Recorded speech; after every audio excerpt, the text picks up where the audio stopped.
അപ്പോൾ ഇന്ന് രാത്രി നമ്മളെ വേൾഡ് കപ്പിന് ഫൈനലാണ്. അപ്പോൾ ഫൈനൽ പറഞ്ഞാൽ ഒരു ഫുട്ബോൾ പ്രേമിയെ സംബന്ധിച്ചിടത്തോളം എല്ലാവരും കാണുന്ന ഒരു സംഭവമാണ്. പക്ഷേ ഇന്ന് സർക്കാർ എടുത്ത തീരുമാനത്തോട് നമുക്കൊരു നിലക്കും ചോദിക്കാൻ കഴിയില്ല.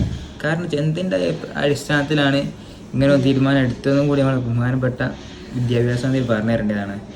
കാരണം എന്തിൻ്റെ അടിസ്ഥാനത്തിലാണ് നമുക്ക് എന്ത് ഉപകാരമാണ് എനിക്കൊണ്ട് കിട്ടുന്നതും കൂടിയും മൂപ്പര് വെളിപ്പെടുത്തേണ്ടതാണ്. കാരണം ഒരു ഉപകാരമില്ല നമുക്ക്. കാരണം സ്പെയിനും അർജൻറ്റീനയാണ് കളിക്കുന്നത്. ഇന്ത്യക്ക് അതിൽ യാതൊരു ഇതില്ല, കുറച്ച് ഫാൻസ് ഉണ്ടെന്ന് മാത്രമേ ഉള്ളൂ. വേറെ എന്താണുള്ളത് എനിക്കറിയില്ല. എന്തായാലും അറിയുന്ന കമൻറ്റ് ചെയ്യാം.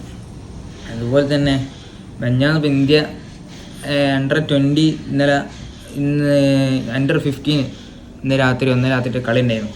പക്ഷെ അത് നമ്മളെ സർക്കാർ ഒന്ന് അഭിനന്ദിച്ചായിട്ട് ഞാൻ കണ്ടില്ല, ചിലവ് കണ്ടിട്ടുണ്ടാവും. അതിനൊന്നും ഇല്ലാത്തൊരു പ്രത്യേകത എന്തിനാണ് ഇതിന് കൊടുക്കുന്നത് അതൊന്ന് പറഞ്ഞു തരണം.